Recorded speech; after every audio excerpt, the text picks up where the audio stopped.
everyone. So for today's video is tuturuan ko kayo kung saan mapapunta ang airdrop ninyo ni Animix Snap. So punta muna tayo kay Popular Network and pilitin natin yung costume, then add a custom network. So sa network name, lagay nyo Sophone. Yan. Then dito naman sa add RPC URL, lagay nyo dito, HTTPS, eto, lagay nyo lang to, rpc.sophone.xyz. Ito, yan. Copy nyo ulit dito sa baba, wait lang, hindi ko makita. HTTPS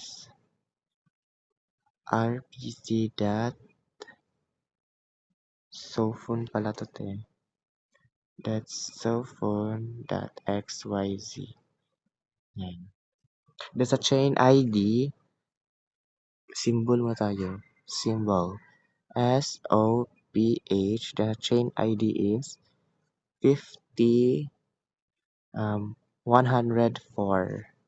Then dito naman sa AdBlock Explorer URL. So lagyan natin HTTPS.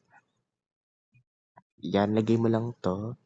Explorer.sophone.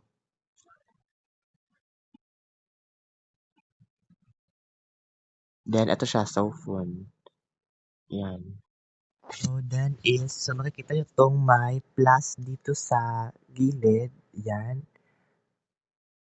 So, wait lang kasi mahina yung internet.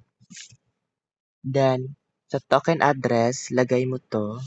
So, ilalagay ko sa comment section, sa description box, lahat ng ilalagay ninyo. Then, map. Then, ayan na. Then, import map. So, ito siya. So, meron tayong 58 million na map. So, sobrang laki niyan. Pero yung price, it's sobrang mahaba. So, ilalagay ko lang yung mga dapat ninyong ilagay dito sa description box. At yung sa mga interesado maglaro kay Animix, ilalagay ko sa comment section yung link. And kung may mga katanungan kayo kay Animix, so ano mang laro na nasa video ko is mag-comment lang kayo dahil sasagutin ko yan. So hanggang dito lang ating video ngayon. So maraming salamat po sa atin.